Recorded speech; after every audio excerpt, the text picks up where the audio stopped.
Welcome to Ejay's Adventures. Today, we're going to be exploring the top 5 spots in Baguio City.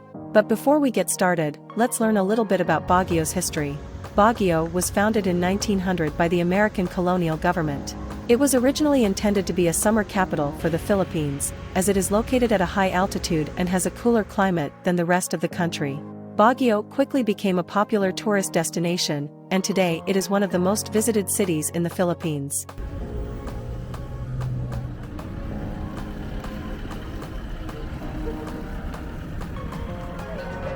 The Igorot people are the indigenous people of Baguio and the surrounding area. They are a proud people with a rich culture and history. They are a pre-Hispanic mountainous highland society that has survived through Spanish colonization. The Igorot people have played an important role in the development of Baguio, and their culture can still be seen and experienced today. Top 5 spots in Baguio. Now, let's get started on our list of the top 5 spots in Baguio. Lion's Head. Lion's Head is a popular tourist destination in Baguio. It is a hill that offers stunning views of the city and the surrounding mountains. The hill is named after the 2 rock formations that resemble lions' heads.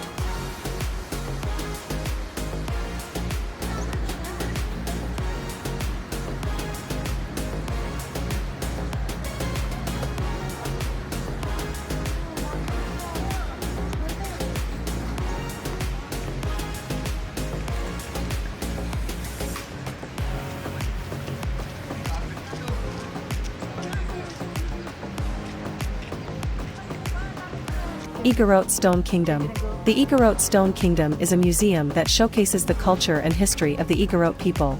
The museum is located in a traditional Igorot village, and it features exhibits on Igorot clothing, jewelry, tools, and weapons.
Burnham Park.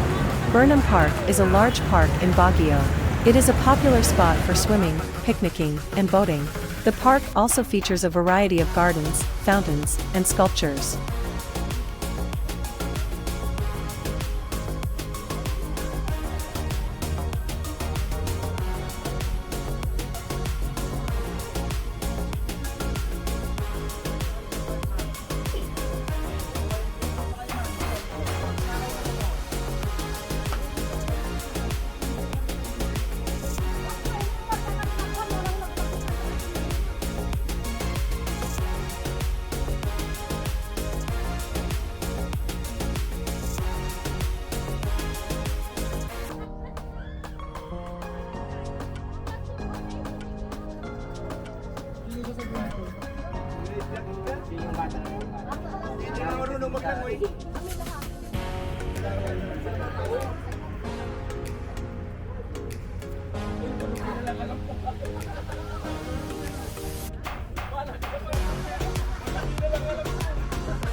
Baguio Botanical Garden.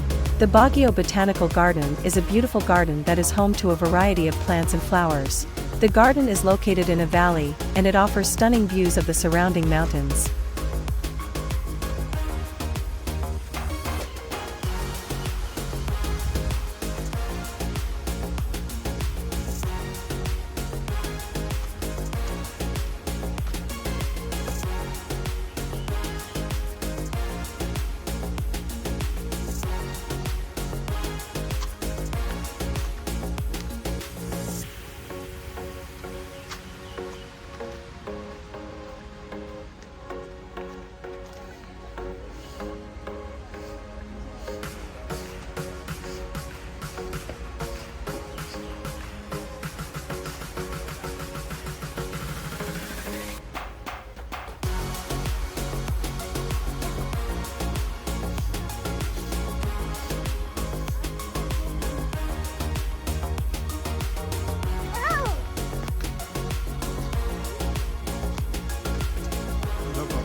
Hi.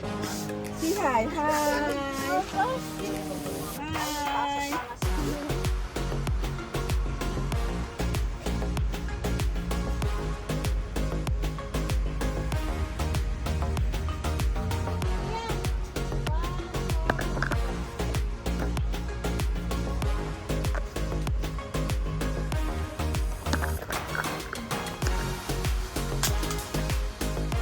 Mines View Park is a popular spot for viewing the surrounding mountains. The park is located at the top of a hill, and it offers panoramic views of the city and the mountains.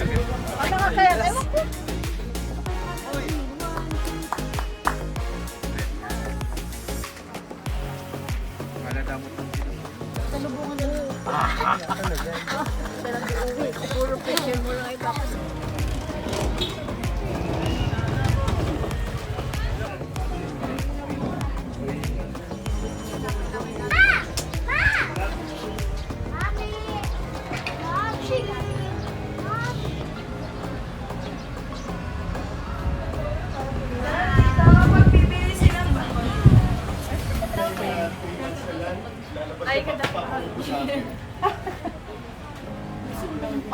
Sige, dalawa.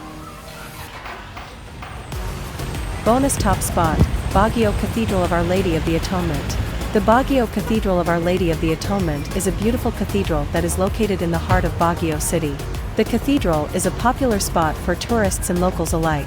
It is also a popular spot for weddings and other special events.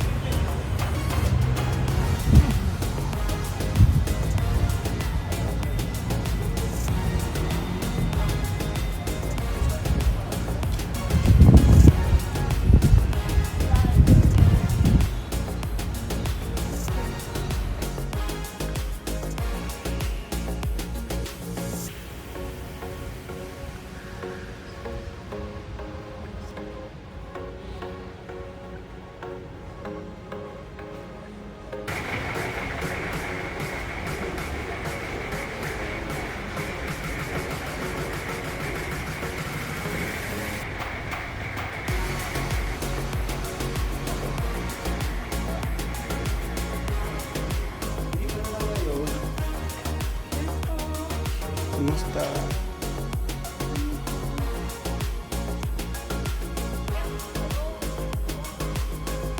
Thanks for watching. I hope you enjoyed our tour of the top 5 spots in Baguio City. If you're ever in the Philippines, be sure to add these spots to your itinerary. And remember, it's more fun in the Philippines. If you want to see more of Ejay's adventures, be sure to subscribe to our channel. And don't forget to like and share this video with your friends.